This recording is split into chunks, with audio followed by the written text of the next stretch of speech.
Breaking tonight, more names are joining a quickly growing list of Democratic mayors from some of America's biggest towns, all digging in their heels and vowing to fight President-elect Donald Trump on his pledge to crack down on so-called sanctuary cities. Welcome to the Kelly File, everyone. I'm Megyn Kelly.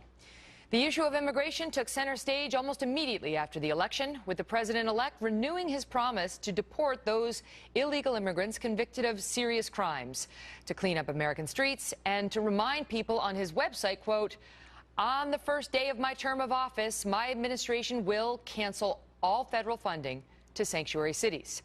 Tonight, the number of those cities vowing to defy President-elect Trump has now grown to more than a dozen, including our nation's capital. Our next guest counts himself among the resistance and says his opposition to Mr. Trump has to do with much more than just his stance on immigration. With us tonight, Javier Gonzales, Democratic mayor of Santa Fe, California, along with former Trump campaign spokesperson Katrina Pearson. But we begin with the mayor. Mr. Mayor, great of you to be here. Thank you very much. Good to be here, and it's Santa Fe, New Mexico, but that's all right. We understand it. It's been that kind of a day. Right. So explain to us, if Donald Trump decides to defund the city, which you get about 2% of your federal funds from the federal government, how are you going to defy that? I mean, you need that money, right? Well, first, it's a long way before that actually happens. And I think the important conversation that needs to happen in America today is how do we go forward, and how do we create some type of unified effort to address a broken immigration system at the federal level.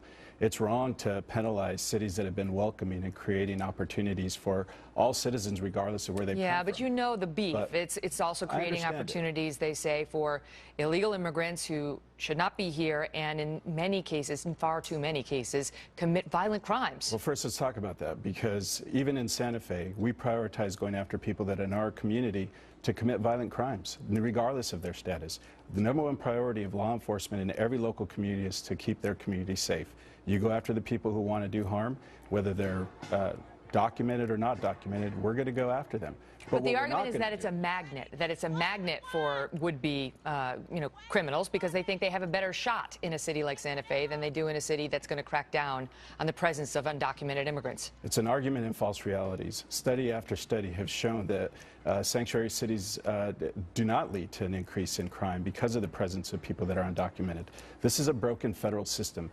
People who are living in our communities peacefully, lawfully, want to do so to achieve the American dream. If we fix the federal immigration system, cities won't be having to take on this position to protect our communities. So, well, that's true, but as you know, these guys can't get any immigration reform done. I mean, that is a pipe dream. It just hasn't happened. It's certainly not going to happen now. Look, we have a president. That Donald Trump is saying on his very first day he's going to cancel the federal funding sanctuary cities. But listen, here, what people think about when they think about sanctuary cities, they think about cases like the Bolognas out in San Francisco. That is in California, and what happened to her poor family, where her husband and her sons were murdered by somebody who should have been deported but was left there thanks to a sanctuary city policy. They think about Kate Steinle and how she was murdered by somebody that the ICE detainer request was not cooperated with, and a young woman was killed.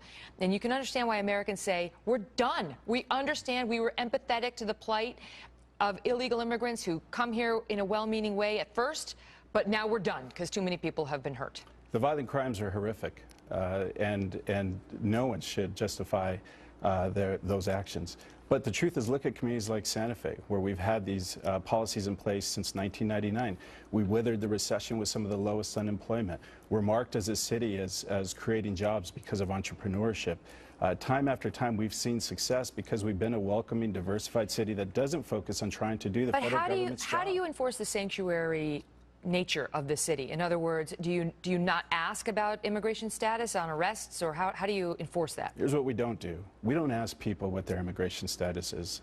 We focus on trying to protect our community. Okay, but let me ask you that. So let's walk through that. Sure. So then if a police officer pulls over someone who's in the country illegally, and let's say he's got somebody who is an illegal immigrant, who has committed other crimes, and he doesn't ask, then he's lost a tool that he could use against this prior convict of deportation. Again, that's not the process that happens. If a police officer pulls someone over for a minor traffic offense, they'll do what they do with everyone else. They'll run a crime background check on him. If that person is tagged, then 100% they'll contact ICE and they'll begin the process of yeah, but if they're prosecuting the tagged, individual. if they're not tagged because he's only ever been arrested in Santa Fe and you guys never ask about immigration status, then you perhaps lose a tool to go after him. What if he loses? What if he wins the case against him, the criminal case, but you could still get rid of him? Let's say this guy, he's got 5 arrests for felonies, but he's got a great lawyer, keeps getting off. Yeah. But you never identify him as an illegal immigrant, so he keeps skipping on and staying in Santa Fe. Well, once again, we have to look at the realities of what's happened. Since we have been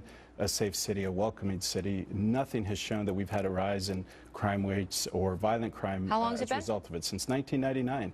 If anything, the contrary. No rise at all. No rise. People are coming out of the shadows. They're participating in our community. They're sharing information with law enforcement because these families want to make sure that they're living in a safe environment. Okay. So we can't go to the most negative side of things that are kind of conjured up during a campaign. Look, it's time to govern. We're not in the political campaign anymore. We have a Republican incoming president, a Republican Congress. They've talked over and over about fixing our immigration system. They need to do that first so that we can begin to move forward as a country. Well, that would address a lot of this. What's going on in the cities. They haven't shown any ability. Wait.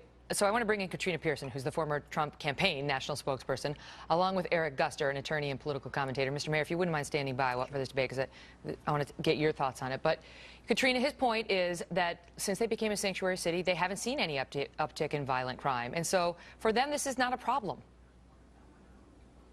Well, it's still against the law. I mean, Center for Immigration Studies showed that in 2014, over an 8-month period, 8,000 criminally convicted illegal immigrants were released into the population. And this is the one area that federal government does have jurisdiction. It is the responsibility to protect the citizens of this country, and no one should be violating federal law. If that had been anybody else, they'd be in a lot of trouble. Eric?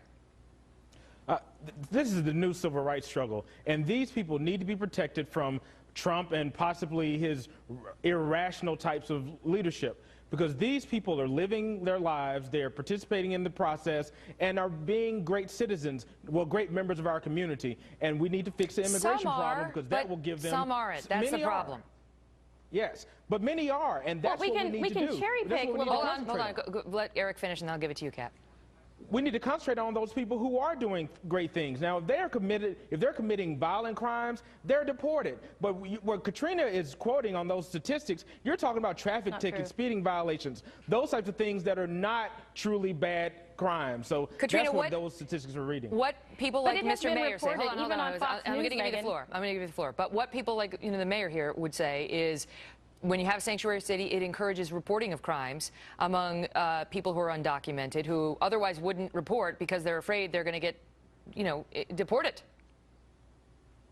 Except that it doesn't. I mean, the whole point here is the entire rule of law is being ignored. We have laws in this country, and just because you haven't done anything yet doesn't mean you get to just take a pass on that. An American citizen, there is no catch and release system for American citizens. And to your point, this is a problem because criminals have been released back into this country, as reported on Fox News. That has been shown that this administration has released thousands of even violent criminals back into our population. So just stand by, this is a problem. What about Jamil Shaw, his child, Kate Steinle, Josh Wilkerson? The list goes on. Okay, stand by. Mr. Mayor, speak to that, the fact that this is illegal, that this is just, it's not. They've broken the law, and so how can you violate the law and just say, we're going to flout it and you can stay here? This is a broken federal immigration system that if the Congress had the courage to fix, this wouldn't even be an issue. So you're just accepting reality is your point? The truth is, I'm accepting a pragmatic approach, is that we want people in our community to live lawfully, to be full productive citizens of our community. And the evidence and all the data shows that there hasn't been a spike in crime rates, that people have come out of the shadows. Well, you speak of Santa Fe. We don't know whether that's true in these other sanctuary cities. Eric, let me bring you back in because, the will among this particular Congress, controlled now by the Republicans, and this particular president-elect, Republican, is not going to be on the side of cities like Santa Fe. And so you tell me whether you think they're really prepared to deprive these cities of their federal funding. They're not prepared to do that. That would be a disaster for people who supported them as well as others. Now, what these cities have to do is make sure that they stand together against this type of abuse. Because this is a civil rights violation. When you're talking about people being deported who have not broken the law, who are great members of our community, and really contributing to the American dream. Go ahead, Cap. It's a shame that they want to do that. I'll give you the final word, Cap. Well, look, I think they absolutely have the will to do that, considering how liberalism suffered an astonishing defeat last Tuesday. The people are tired of this. They are tired of people coming to this country, draining resources and everything else that comes along with it. And we have to fight for those kids, like Jasmine Gonzales, a 10-year-old right here in Texas, who was raped, stabbed in the chest, and thrown in a ditch to die by someone who was in this country illegally. We have to protect our own citizens. If we can't do that, then we are here for nothing. All right. Thank you all so much. We appreciate it. Thank you. Also tonight, a new free speech showdown on a major college campus. See what happened when campus police showed up in